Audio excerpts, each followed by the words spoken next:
अच्छे नंबरों के साथ में अपने नेट के एग्ज़ाम को पास कर सकें और साथ ही साथ हम जेआरएफ का एग्ज़ाम भी क्लियर कर सकें कि ऊपर ऊपर से आपसे क्वेश्चन आ जाएगा और आप पास कर दोगे। इतना आसान तो खैर नहीं होता है, लेकिन इतना मुश्किल नहीं होता है कि नहीं कर पाएंगे। कोई भी अगर मान लो हमारा दृश्य है, नाटक के अंदर दृश्य चलता है, तो दृश्य का क्रम क्या है। हेलो स्टूडेंट्स, कैसे हैं आप सभी। उम्मीद है कि आप सब अच्छे होंगे, मस्त होंगे और ज़बरदस्त होंगे। मैं कल्याणी त्यागी आप सभी का स्वागत करती हूँ आपका आज के इस महत्वपूर्ण से सेशन में। आप सभी को पता है कि हमारे पास में ज़्यादा समय नहीं है। हमारा नेट का जो एग्ज़ाम है वो बहुत जल्द होने वाला है, हो ही जाएगा मतलब। तो हमारे पास में मोटे मोटे तौर पर 2 महीने ऐसे हैं कि जिसमें हम अच्छे से तैयारी कर सकते हैं। तो आखिर ये जो हमारे पास में 2 महीने, ये जो हमारे पास में 60 दिन है, इनमें अब हम अपनी जो स्ट्रेटजी है वो कैसे तैयार करें, कैसी हम रणनीति बनाएं जिसमें हम अच्छे नंबरों के साथ में अपने नेट के एग्ज़ाम को पास कर सकें और साथ ही साथ हम जेआरएफ का एग्ज़ाम भी क्लियर कर सकें।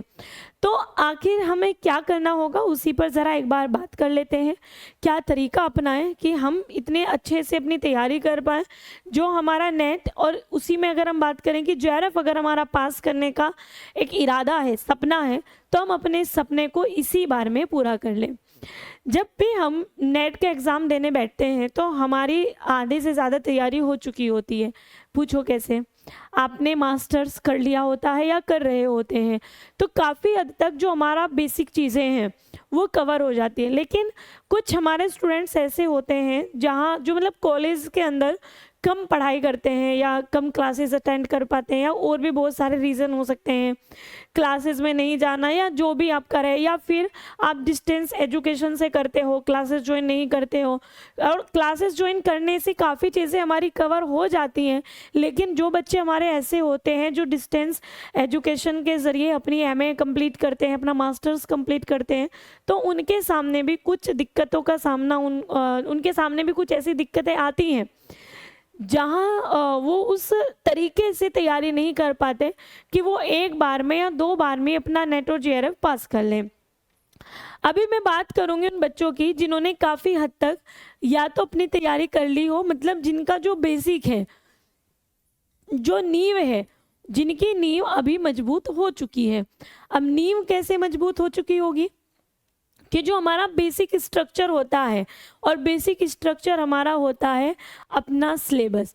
तो जो आपका सिलेबस रहने वाला है, या हम कहें जो आपकी रणनीति है, वो रणनीति कैसी होनी चाहिए, उस रणनीति के अंतर्गत आपके पास में सबसे पहले है कि आपसे जो बोर्ड है वो पूछता क्या है। तो वही पहली चीज़ आती है हमारी उस रणनीति में। सबसे पहली जो चीज़ आती है वो आता है हमारा यहाँ पर सिलेबस। तो पहली बात हम सिलेबस की करते हैं।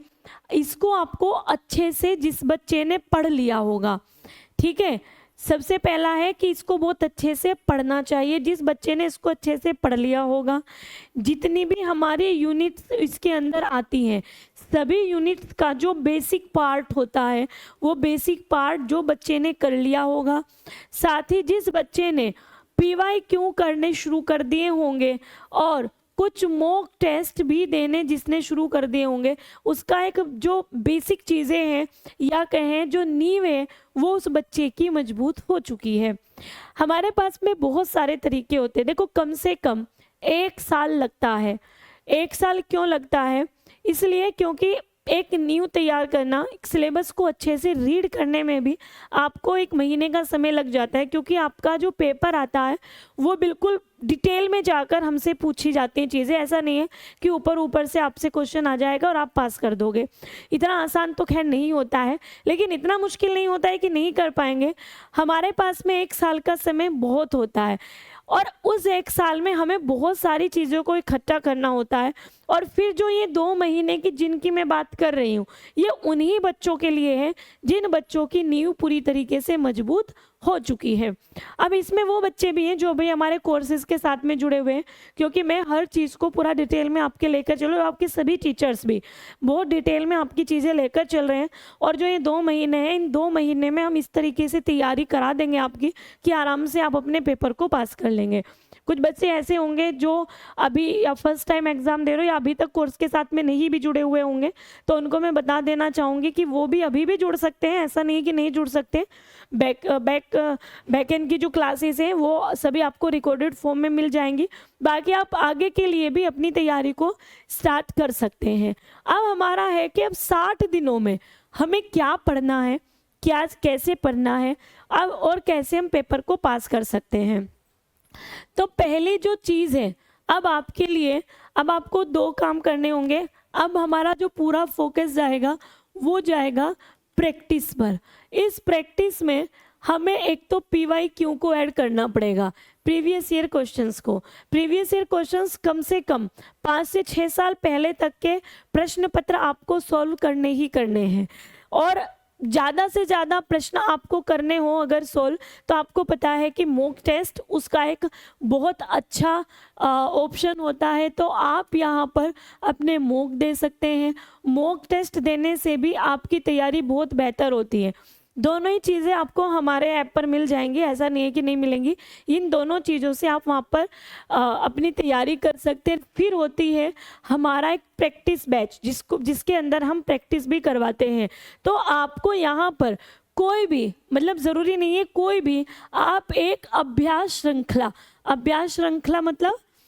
श्रृंखला का मतलब हो गया आप एक प्रैक्टिस सेट, जो हमारे जहाँ से हम प्रैक्टिस करते हैं, ठीक है, तो जो हमारे प्रैक्टिस सेट है आप उनके साथ में जुड़ सकते हैं। इससे क्या होगा, इससे आपकी तैयारी और ज़्यादा बेहतर होगी।